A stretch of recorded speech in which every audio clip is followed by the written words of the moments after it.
nous venons d'une seule source, celle qui libère ce grand mystère, le mystère du squelette.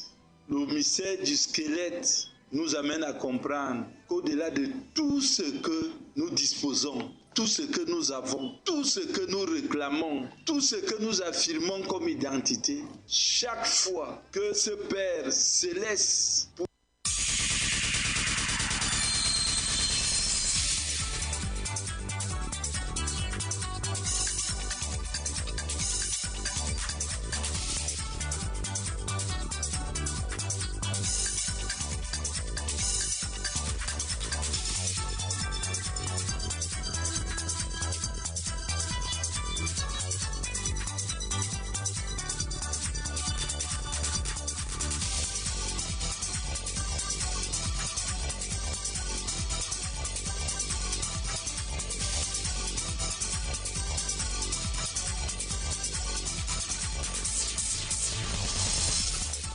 Royal Matin, dernière sortie de la semaine. Mesdames, Messieurs, bonjour et bienvenue au 8 Good Morning, ERATUS NDUEH. Good morning, President KOUBITEB. Good morning, dear listeners, and welcome to the news. Masso Acte 3, plus que 6 jours et ce sera la date limite des souscriptions. Du côté du complexe hospitalier, la MAMU, tout est fin prêt pour la grande cérémonie du tirage au sort du 9 juillet prochain. Les détails dans ce journal. Today is being observed as the International Widows' Day, aimed at reminding the challenges faced by widows and the need to take actions towards achieving their full rights and recognitions, hinged under the theme, Innovations and Technologies for Gender Equality. Those were the top stories. Details right ahead. Mesdames, Messieurs, bonjour. Une fois de plus, le sommet pour un nouveau pacte financier mondial entamé hier à Paris se termine ce vendredi 23 juin 2023. Au programme de la cérémonie de clôture, un dialogue de haut niveau entre les dirigeants et chefs d'État présents. À l'issue de la première journée des travaux, les homologues du chef de l'État français et leur épouse ont été conviés à un dîner de travail au palais de l'Élysée. Une réception à laquelle a pris part le couple présidentiel camerounais Paul et Chantal Biya. Ce 23 juin 2023 est Journée internationale des veuves. Cette 13e édition vise à porter à l'attention de la communauté internationale la marginalisation des veuves et ses intérêts afin de parvenir à l'amélioration de leur situation. Au Cameroun, la mairie de Yaoundé 3e sert de cadre de manifestation en faveur des revendications des droits des veuves. Ces activités se dérouleront sous la présidence de la ministre de la Promotion de la Femme et de la Famille. Fonction publique, le recrutement de 2650 personnels annoncé à travers le lancement de 48 concours se fera sans corruption. Cette assurance est celle du ministre Joseph Lé hier au point de presse qu'il a donné suite à la signature le 12 juin dernier d'une série d'arrêtés portant ouverture de formations directes professionnelles et des tests de sélection à la fonction publique camerounaise au titre de l'exercice budgétaire 2023. L'appréciation des citoyens suite à cette promesse du ministre est mitigée. Carole Prudence, tiens-tu. La déclaration du ministre de la fonction publique et de la réforme administrative n'a pas pu adoucir le cœur de Arnold, lui qui a essuyé 3 échecs respectivement en 2017 et 2021. Tu peux te lancer étant bien sûr que ce que j'ai fait est normal et possible que je peux passer à la fin. Tu te retrouves dans un découragement. Donc pour moi vraiment, c'est un discours que oui, nous-mêmes on connaît, mais à la fin là, ce n'est pas toujours ça. C'est intéressant, mais moi je ne peux plus m'engager vraiment dans ça. Le pessimisme n'est pas seulement l'apanage des personnes qui ont essuyé des échecs au concours lancé par la fonction publique. James est un fonctionnaire à la retraite et pasteur. Si le ministre fait la promesse qu'il n'y aura pas de corruption, je voudrais bien croire. Mais connaissant notre pays, je crois que c'est une déclaration juste pour faire la pub de ces concours. Mais je suis parent. Je vais vous avouer que j'ai mes enfants. Lorsque vous leur parlez de faire des concours, ils vous disent qu'ils ne veulent pas parce que les gens qui vont passer sont connus d'avant. Les grands qui ont les réseaux pour faire entrer leur famille. Comme postulant à l'un des concours lancés pour l'exercice budgétaire 2023, Ivan est un bleu, lui qui vient de se procurer un fascicule en médecine pour être prêt le jour dit, est content de l'assurance faite par le ministre. Ça me fait plaisir, vu que s'il n'y a pas de corruption, ça signifie qu'il y aurait énormément plus de chances de réussir au concours. Il peut être rassuré parce que dans la même situation que lui, Blanche a réussi son concours d'intégration il y a quelques années. Ce que dit le ministre est très vrai parce que j'ai fait un concours, j'ai réussi. Mon père n'a rien donné, il n'était même pas au courant de ça. J'ai réussi ce concours par mon intelligence. Appréciation qui varie en somme d'une personne à une autre en fonction des situations vécues. Parlons à présent de la Masso, plus que 6 jours et ce sera la clôture des souscriptions de la Masso Acte 3. Une date limite fixée au 29 juin 2023 à 16h. Après cette date viendra le 9 juillet, jour de célébration de la solidarité africaine. Les mutualistes repartiront avec de nombreux lots à la suite de la grande cérémonie de tirage au sort. Pour une cérémonie parfaite, le centre hospitalier Lamamu se prépare activement. Claude Baoken. Des dispositions particulières ont été prises pour une sécurité sanitaire parfaite le jour de l'événement. Dr Amélie est en service au centre hospitalier Lamamu. Il y aura une équipe de 15 à 20 personnels de santé disponibles pour y être sur place avec les médicaments et le matériel de premier nécessaire pour les premiers secours. Le palais polyvalent des sports a une capacité de 5000 places assises avec plusieurs entrées. Une couverture médicale sera mise en place pour faire face à toute éventualité.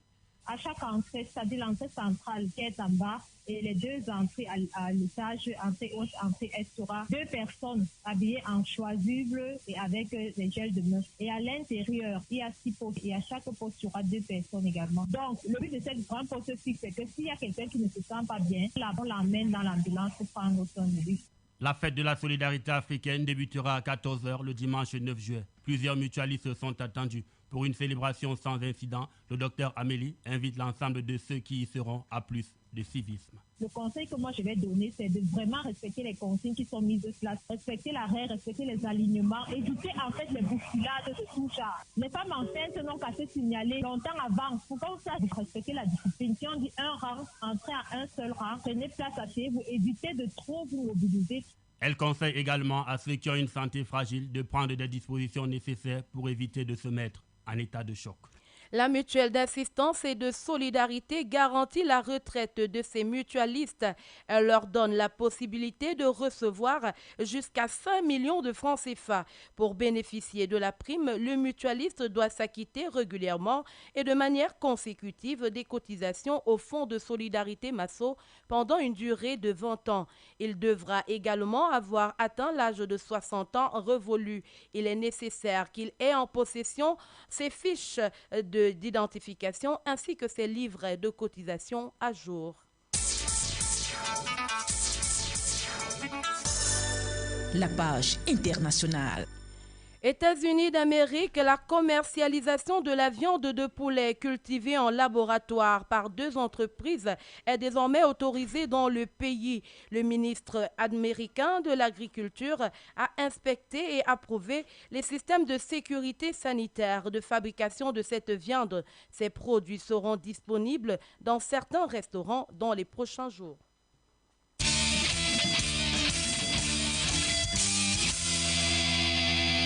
La page sportive. La Fédération camerounaise de football a procédé hier en son siège à Tinga au tirage au sort des Interpol 2023. Le tournoi débute le 15 juillet et va s'achever le 30 du mois prochain. Il va permettre de désigner les 2 formations de championnats régionaux de football qui vont accéder au championnat d'élite 2. Olivier Ndema, EPO. Nord-ouest, l'ouest, le centre, l'extrême nord, la poule B, nord-ouest, le nord, la Damawa, le littoral. Les 10 champions régionaux ont été répartis entre 2 poules. Dans la poule A, ce sont les champions de l'Est, du Nord-Ouest, de l'Ouest, du Centre et de l'Extrême Nord. Dans la poule B, l'on retrouve le Sud-Ouest, le Nord, la Damawa, le littoral et le Sud. Ce sera dans un premier temps un championnat, puis des demi-finales croisées et enfin une finale qui qualifiera les 2 protagonistes en élite tout. Les représentants des ligues régionales disent leur satisfaction après le tirage. Mpondo Black, représentant de la Ligue de football du littoral. Le tirage au sort s'est fait dans la transparence en tenant compte de certaines spécificités. On a fait une répartition par zone. Vous aurez peut-être voulu un tirage au sort intégral. Le football, il se joue partout, mais dans certaines régions, c'est beaucoup plus disputé. Les Interpools débutent le 15 juillet, mais en ce moment, les différents championnats régionaux ne sont qu'à mi-parcours. Saïdou Aman et Oyal, représentants de la Ligue de football régionale de l'Est. Les barrages démarrent dans quelques jours. Je pense que les barrages doivent en fait démarrer samedi. Il y a 8 équipes qualifiées, puis c'est en 4 poules de 2 représentants. Ça va se jouer en quart de finale, demi-finale et finale. Nous sommes à la 10e journée, nous allons finir dimanche. Et la semaine prochaine, par la grâce de Dieu, nous allons commencer les barrages qui permettront de déterminer le représentant de la région de l'Est. Et la préparation des clubs pour le tournoi Interpool alors. Florent Aoumo, président de la Ligue de football du Centre. Pour le moment, je ne peux pas évaluer les équipes.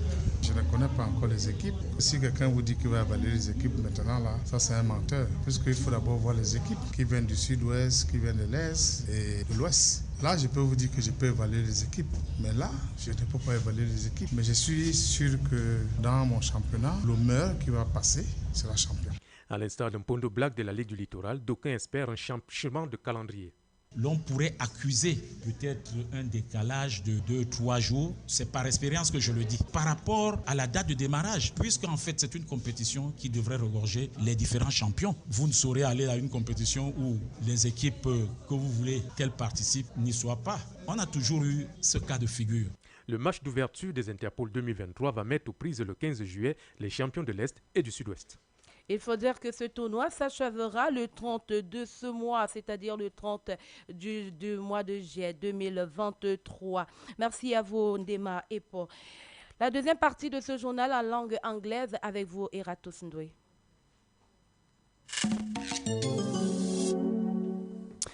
Welcome back. The two-day summit for the new Global Financial Pact ends in Paris today with concrete proposals on ways forward in raising funds to fight climate change, amongst other different activities slated for the event. The head of state, His Excellency Paul Biya, is attending the summit on the new Global Financial Pact in Paris, France, under the chairmanship of the President of France, President Emmanuel Macron. The summit, which is aimed at establishing the concrete measures to sign financial agreement with countries amid the battles against poverty, Russia-Ukraine war, and the galloping inflation. Our reporter Jementa now looks at the stakes of this summit in line with our economic context.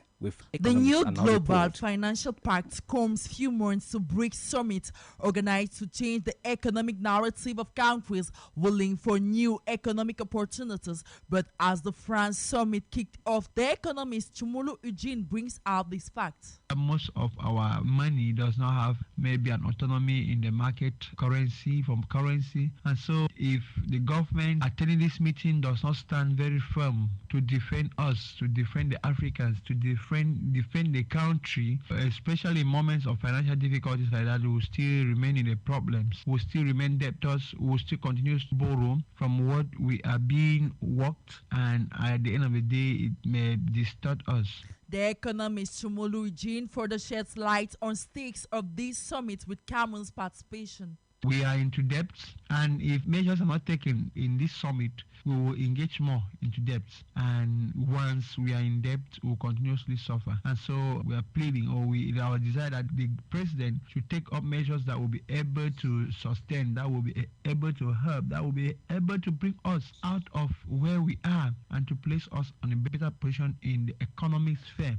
The two-day summit in France will therefore increase financial solidarity to address key issues such as the reform of multilateral development banks, debt crisis, innovative financing, and climate finance, amongst other key issues. Jementa in that report, looking at the stakes of the summit in line with our economic context with some economics. We talk something else and still in the summit to say in line with this, our student journalists in internship Mendomo Erika went down the streets of Yaoundé to interview some Cameroonians on their expectations at the end of the Global Financial Pact Summit and compile their views in this Vox Pop. Take a listen. Based on the theme of the Paris Summit, I expect development banks to provide Cameroon with funding to help us adapt to the effects of climate change that are already happening, such as droughts and floods. We also need funding to help us mitigate the effects of climate change, such as by investing in clean energy sources and developing more resilient infrastructure. The Paris Summit aims to obtain new agreements to fight the over-indebtedness and allow many African countries to access to financing the need to invest in sustainable development. So we hope for more international funding for developing countries with the aim to protecting the environment and invest in the renewable energies. For the summit which is actually taking place in Paris, I hope for nothing at all. For me, it is just a formality. It won't change anything in our lives. The low people will still stay at the same place and everything will continue as it used to be. As echoed in one of our top stories, Cameroon today joins the peers the world over to observe the International Widows' Day instituted by the United Nations. The day seeks to spotlight the challenges widows go through and the need to take concrete actions towards achieving their full rights and recognition, celebrated under the theme Innovations and Technologies for Gender Equality. On the occasion, the Minister of Women's Empowerment and the Family, Professor Marie-Thérèse Ambenondua, will preside over the official ceremony to commemorate this year's 13th edition at the Esplanade of the Yaoundé Third Council. In regard, we caught up with Barrister Shefu Shiri to talk about the significance of the day. Take a listen. The International Day of the Widows is a day that is celebrated to throw more light on who widows are and the plight they go through in our societies. Because widows are not just women, but they are women with a special status. As we all know, women have rights, but again, as a widow, you have more rights. And widows in Cameroon go through so many challenges, like when it comes to their rights to inheritance, when it comes to their rights to remarry, because usually in some traditions you will hear that when a man dies, the man's brother is supposed to take over the wife. So those are some of the challenges they face, even at the level of having custody over the children that they had with the man who died. Some of them go through abusive, inhumane, and very weird traditional practices that needs to be relooked into. The Maputo Protocol was ratified in Cameroon, which is an umbrella law that protects women and widows especially. And then we have organizations and partners that have decided to go closer to the people. In case you have a widow who is going through a kind of treatment that is not dignified, you can actually go towards them. We have even the courts, you have even the police, and at the moment when you realize that the widow is not having the kind of treatment that is dignified, you can actually report, because this thing is also criminal. We have provisions of the law that punish people who want to maltreat widows, people who want to force widows into marriage, and people who want to treat widows in an undignified manner. The Ministry of Public Service and Administrative Reforms has reassured Cameroonian public that the recruitment of 260,050 personnel through the 448 competitive exams launch will be done without corruption, and knowing that Cameroon has been classified as the epicenter for the practice, our reporter Christian Mandu sought to know from some Cameroonians their appreciations towards the above-mentioned and now report. Most Cameroonians are not convinced by the minister's promise on the fact that competitive exams launched for this year will be done without corruption. Susan, a student, evoked one of the reasons why she doubts. The promise in itself is good, but the people in charge, the people controlling, they are corrupt. And even if not all are corrupt, 99% are corrupt, because we are so money-minded. And so we just keep hoping, the only constant thing in life is change. It can be different this time around. Mael was a regular candidate of these competitive exams. Unfortunately, she had never succeeded in any. Today, she is engaged in the informal sector, but hopes that things will really change. They've always been telling us that you have to pass through all the procedures and just gain what you have to gain. But at the last minute, that's not what we realize. There's always some corruption and whatsoever. But anyway, if they tell us that there's not going to be corruption, something I doubt, let's just believe there's not going to be any corruption. Corruption is not the only problem in these competitive exams. For this reason, Brian hopes that the other problem will not continue impacting. I don't know if the minister will not succumb to pressure from his colleagues politics, because we know it's not about corruption. We also have influence where other ministers will send names of their relatives, loved ones to the minister. Now, in that case again, how will the minister handle that? Not all Cameroonians have people. Not all Cameroonians have uncles who are ministers. However, the different competitive exams have been launched for this year, and Cameroonians interested are free and have the right to go in for. We talk something else to say. Medical practitioners of the Mamu Hospital Complex have promised all mutualists and participants of a substantial raffle draw ceremony that will take place on July 9 at the Multipurpose Sport Complex in Yaoundé of a good health service if any unprecedented health hazard should occur that day. With just 17 days left for the D-Day Maso Act 3, our newsroom caught up with the Technical Medical Director of the complex, Dr. Amélie Ngochong Himbe, who gives the highlights on some necessary prevention measures geared towards that day. Take a listen. We don't expect to have sanitary problems, so we have made a group of 10 nurses and 4 medical doctors who will be there to cover the event. We come with our ambulance and all the necessary for the first emergency and to take care of the main sanitary problem that will occur that day. Eat something at home before coming, and when you are at the place, avoid bad movements. Just be disciplined. Respect the discipline that personnel will make there. Avoid talking too much. Avoid bad movements. And when you are at your seat, if you have a problem, if you feel that you have a crisis, just call the nurse or the medical doctor around you, because they will be posted all over the place. And also, if you know that you are sick, before going inside the place, just come to the ambulance and let us check if everything is all right with you before you enter. Muslim faithfuls are gearing up against of the celebration of the Feast of Sacrifice slated for Wednesday 28th of June 2023. Following the Islamic lunar calendar, the National Commission of the Muslim Filipino has recommended that the day should be dedicated as a public holiday and the Muslim communities. In prelude to that day, our reporter Jementa caught up with an imam in the person of Dr. Amadou Njijang, who tells us the attitude Muslims to adopt during the day. Take a listen. Now, the behavior of a Muslim before the Eid, that is inside those first 10 days, is that he should make a lot of worship, because the Prophet ﷺ tells us that there's no best days that good deeds are being beloved to Allah than these first 10 days of Dhul Hijjah. And today we are already the number 4th day inside the month of Dhul Hijjah. So the Prophet ﷺ in the hadith that narrated by Abu Dawud, at the end he said that we should increase of the tahleel, you saying Alhamdulillah, Subhanallah, Alhamdulillah, wa la ilaha illallah, Allahu Akbar, la hawla wa la quwwata illa billah. You should make more remembrance, zikrullah azza wa jal. You should fast. He say fasting of one day is equivalent to the fasting of the whole year. And you should give a lot of sadaqah. You give a lot of sadaqah, a lot of qiyamul layl. In the hadith of Imam Tirmidhi, he added that praying one night is equivalent to praying the whole night inside the year. So you see that he's having a lot of reward. So you should do a lot of good deeds, like fasting.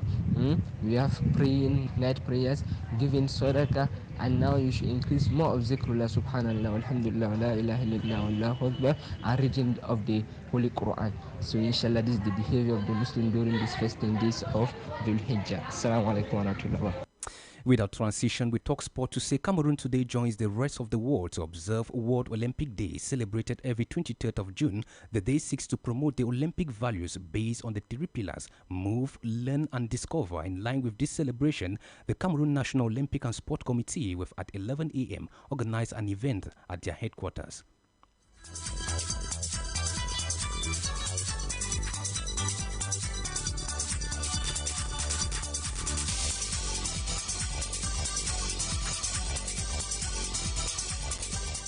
And that's the way it is on our 8 a.m. bilingual newscast. Irish Kwimwe was our sound engineer and technical right clerk. Jean-Marie O'Toole was our video editor, producers.